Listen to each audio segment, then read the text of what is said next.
topic. You could argue that it's potentially life-saving, and we're going to be speaking to rugby legend, former England rugby international, MBE, and England probably could have used a player like this in the Six Nations, but that's another story for another day. But we've got a serious topic coming up. He's giving us a lived experience about his lad, and probably better Matt Dawson explain it than me. Matt, welcome to the show. Great to have you on board. Are you okay to share your experience with your lad and how antibiotics were really crucial for him? Yeah, of course. Jimmy, thanks for having me on. With that accent, I'm sure you're reluctant to say that England are going to do well anyway. So we'll no doubt have a little bit of rugby chat at some stage. Unfortunately, in 2016, my son Sammy, when he was only 2, contracted bacterial meningitis, and that sort of parental nightmare of seeing the spots gather on his body and rolling a glass over it, and realizing that we could be in trouble. And within a matter of minutes, we were in A&E, and he was put into a coma for a few weeks, and lots of surgery and dialysis, etc. And of course, it was absolutely underpinned with antibiotics, and having the right antibiotics. At that time, Speedley was without question what saved his life. So when I read about the Fleming initiative and their Keep Antibiotics in Play campaign, myself and Rebecca Adlington, Alice Tay, and all kindly supported by GSK, have come together to make the importance of antibiotics. Now, the reason people, of course, are going to say, why now? Well,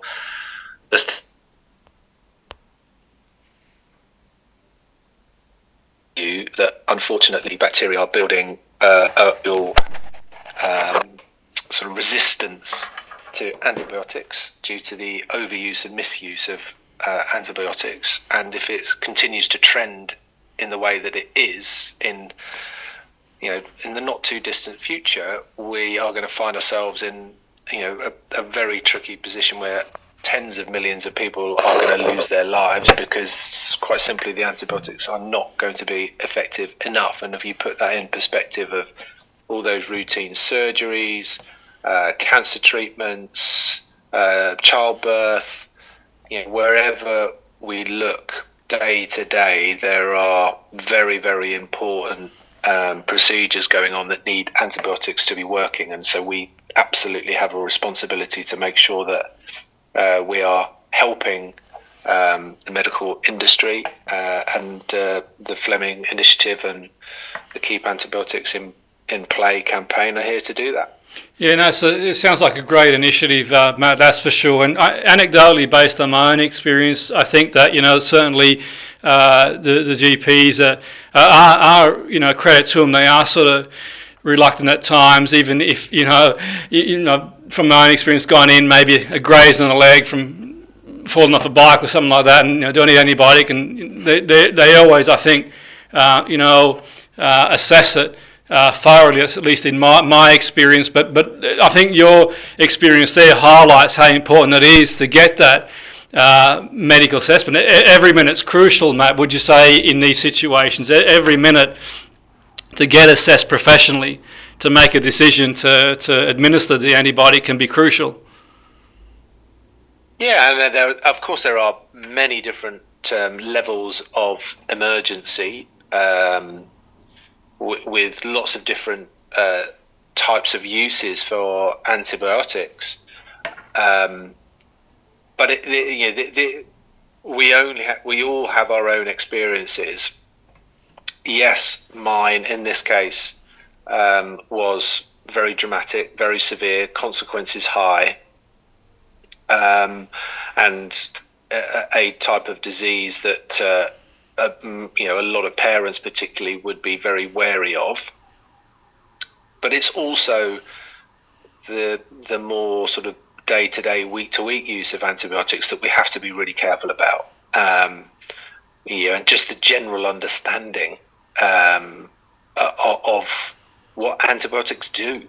I was reading some of the information and the statistics that have come out of this bit of research from Fleming Initiative, and only 21% of people knew that antibiotics were to treat bacterial infections.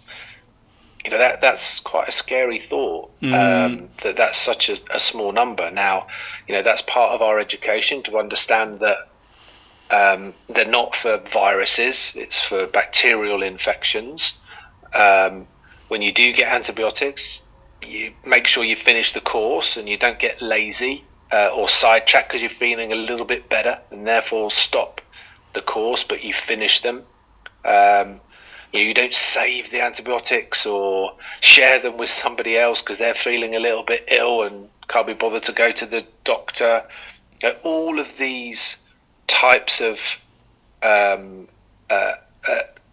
treatments that we need antibiotics for, we need the bacteria to be scared of antibiotics. We do not want the bacteria building up a resistance to it, and if we sort of misuse and overuse antibiotics, we're in danger of putting ourselves in that position. So it may seem a little bit dramatic, but all I can say is that the professionals and the medics out there are telling us that in the not too distant future, we could well be staring at plenty of infections that we don't have antibiotics for because they're building up this immunity.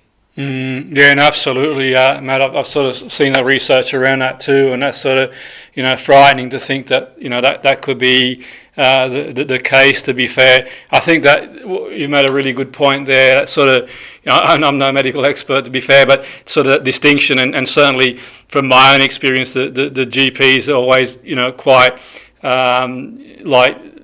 always mention that about the virus and bacteria sort of being two different things, and how the body's sort of fighting what off really. But it kind of sort of does highlight how important it is for anybody to sort of make sure they get the qualified medical, go and see the GP if they've got any sort of doubts, so to speak. And like he says there, people might hold on to some whatever, and these things are so complex. But if you don't mind me asking, Matt, just with your experience, obviously it would have been any, like he says, any parent's nightmare type thing. And when did you realise that something wasn't right, mate? What sort of like raised the alarm bells for yourself? You thought this, with your lad, in terms of, something's not right here type thing. Well, I mean, us parents we're pretty good at knowing when things are just that little bit different with your kids. And I know he was only 2. But having an elder brother who was 4, you'd had plenty of experiences of coughs and colds and whatever the kids had picked up from nursery, all that sort of stuff. But there was just something a little bit different. That Sammy's mum just had a whether you call it a gut instinct or what she'd just sort of seen from other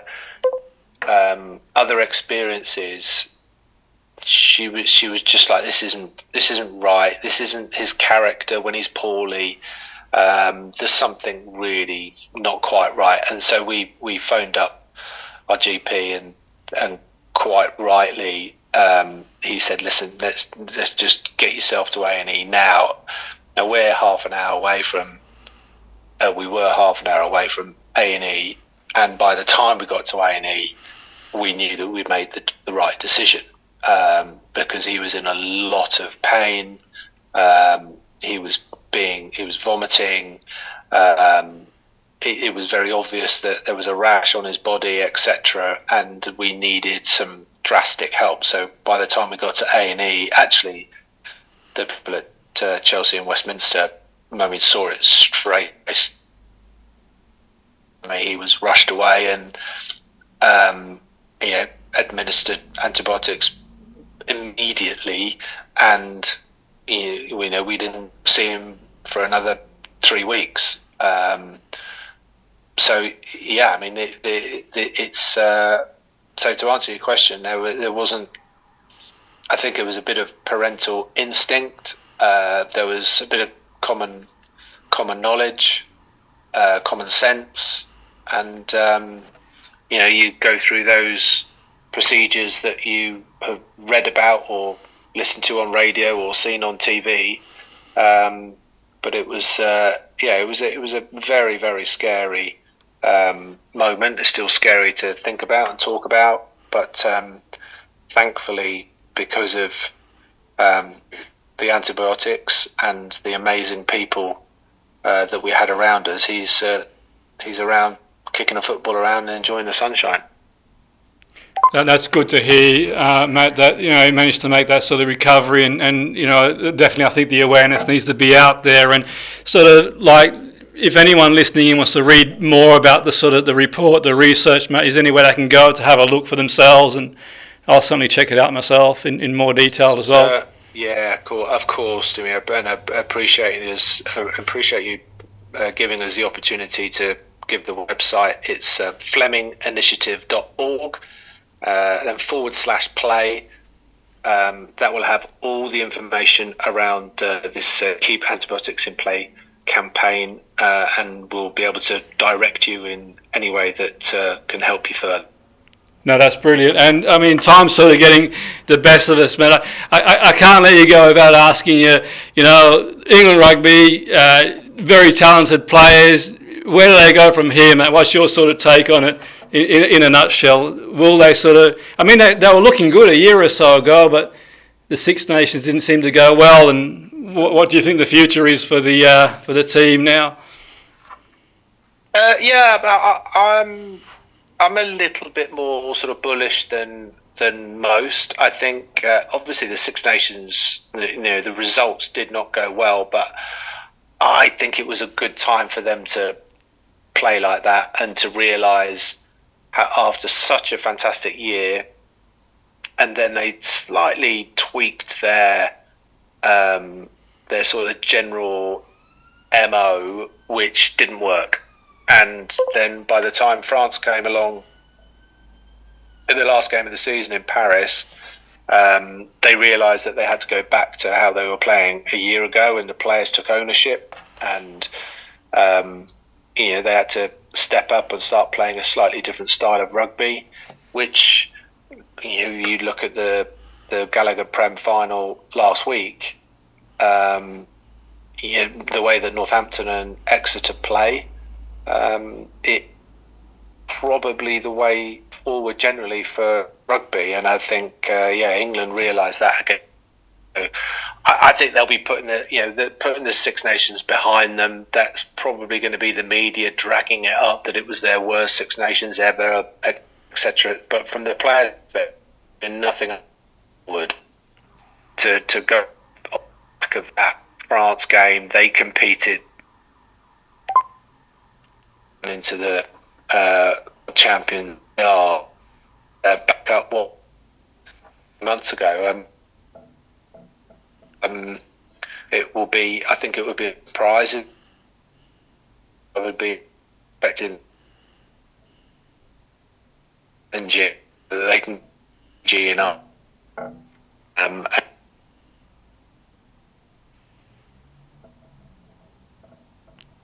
Sorry, Matt, just sort of breaking up a little bit slightly, but no, I just want to sort of like thank you for your time and sharing your story. It's really, really powerful story, and and also sort of thank you for your thoughts on the rugby team as well. I'm sure our listeners in sport. Thanks again, Matt. Take care. All the best. Thanks for having me on. Take care. Thank you.